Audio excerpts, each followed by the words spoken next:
Hello, so my name is John Whitfield and I have Usher Syndrome Type 2. I have been working for Deafblind Scotland, which is an organisation that campaigns for the rights of the deafblind community and provides a range of services, support, training, awareness and information. And I've been doing this for the past 20 years. And in fact, I was actually involved at the very onset of forming Deafblind Scotland. As I say, my role at Deafblind Scotland at the moment, although I've done so many different roles over the years, at present I'm working as the training officer and the participation officer. I have two roles. So as I say, I have Usher's type 2, and this means that I was born with a hearing loss. It was a moderate to severe hearing loss that I had, which meant that I had to wear hearing aids from a very early age, and in my first recollection of hearing aids were two big boxes. I had a shirt with two pockets and a big box in each pocket, and cables and glass plugs. So it was so apparent that I had a hearing loss. You know, there's no escape.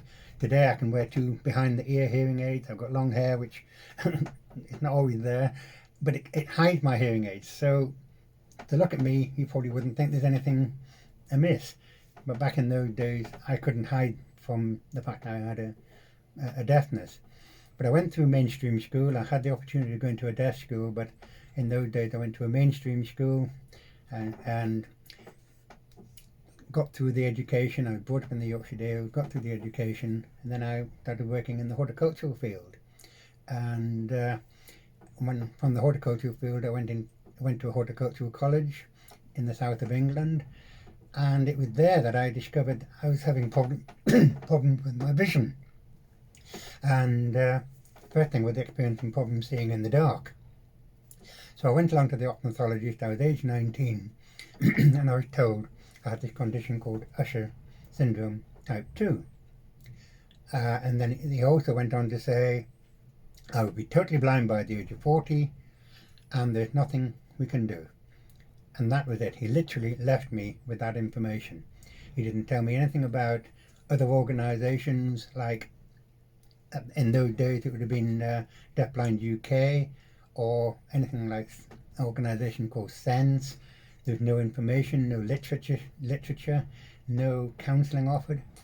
So of course this had a huge impact on me, because back in those days, at the age of 19, I was into motorbikes. I was a biker, the long hair, the leather, going to the heavy metal scenes, all this kind of stuff.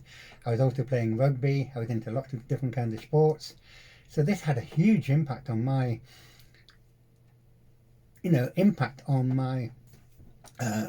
intelligence, my sort of self-belief, my confidence. So I went downhill very rapidly. I was in a bad place. But fortunately, perhaps, my mother got married for the second time, and she married a doctor. So it was my stepfather that actually referred me to an ophthalmologist associate of his, and he told a completely different story. He was incredibly supportive, and it was actually him that was saying that some people do lose their vision by the age of 40, and quite a lot of people retain some of their central sight right into their 80s.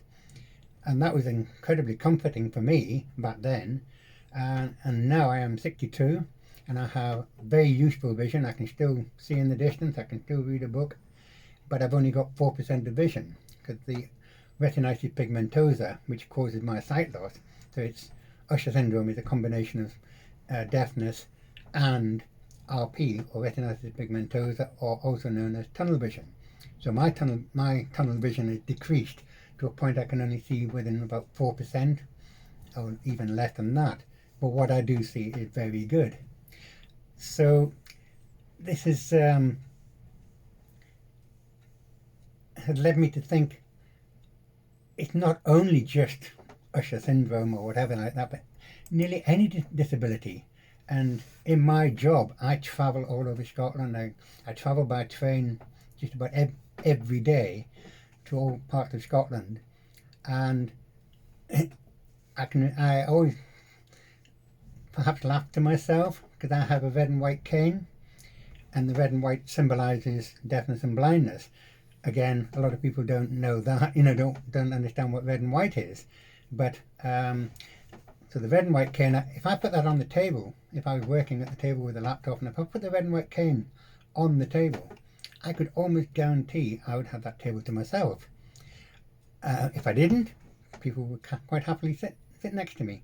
So it's just that sort of symbol of that I have a disability, that many people seem to have this fear of disability, or perhaps not knowing how to approach somebody with a disability, or do they feel that they may make a fool of themselves by approaching somebody and saying it wrong or getting it wrong.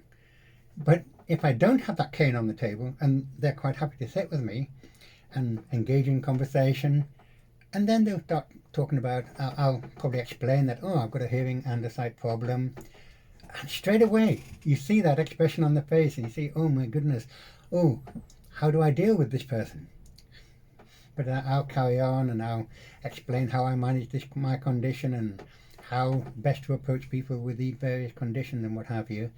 And but what I do find so interesting is that symbol of the cane, or it's like a label. You put a label on somebody and they just read what that label means, or he's blind, he's deaf-blind, or he's in a wheelchair, or whatever condition. They have this innate fear. But if they can see the person beyond that label, everybody has a story to tell. Everybody has life experiences, life chances, all these very different things that make the person what they are. And for example, I can go on and I can say, look, I've got hobbies, I work, I've got a family, I'm married, I've got children, all these, I've got pets, I travel a lot, so I can tell stories with anybody. And one of the roles that I have as a training officer and indeed as a participation officer, I'm every day constantly having to try and raise awareness of deafblindness and Usher syndrome and what have you. And even through fundraising and raising awareness for Deafblind Scotland, I've been to the Great Wall of China, I've been to the Inca Trail in Peru, I've done the Great Wall of China, the Grand Canyon in America.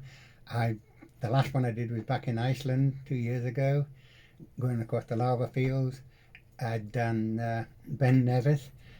So if people never saw beyond that red and white cane, they wouldn't see me as a person, they wouldn't see me as the thing that I've done, see me perhaps as an interesting person. All these things that people could miss out on just for the fact that they see this label. And the other interesting thing is that, I say, I've got Usher syndrome. Most people have never heard of Usher syndrome. Or indeed the fact that there are more conditions linked to Usher's. So I've got Usher's type 2, there's Usher's type 1, which is someone who is born profoundly deaf, and more often their first language is British Sign Language. It's a sign language not involving speech. And of course what happens when their sight deteriorates is that they have to resort to what's called tactile BSL, which is they hold on to the hand of the person signing and they follow the signs and using various tactile pressures and things to indicate what's going on around them. I myself, I've done a wee bit of BSL, but so I can rely on a wee bit of tactile should my sight go completely. Otherwise I use what's called deafblind manual, which the letters are typed onto my hand. So that's an interesting way, because people can't see beyond speech. Or, so some people use sign language, some people, like myself, I lip read. So it's all these different ways of communicating that people are unaware of, and having been told, are very appreciative and have more empathy with people. So obviously awareness for me is such a vitally important aspect of my life, and from a selfish point of view, obviously I want more people to know about Usher syndrome. I also want to know people know about deafblindness, or which Usher syndrome is. So I'd like to say that I myself, along with Deafblind Scotland, are more than happy to support Jo Milne's campaign, electoral Usher campaign, and also putting Usher Usher Syndrome Awareness Day, which is actually set on March the 2nd. And the reason for this, and it's quite ironic because we work for Deafblind Scotland, the person who recognised Usher syndrome was a Scottish ophthalmologist called Dr. Charles Usher, and he was born in Edinburgh, and his research way back in 1914 actually recognised the condition of Usher syndrome. So I would like to say that we're right behind Jo in every sense of the word. Thank you very much.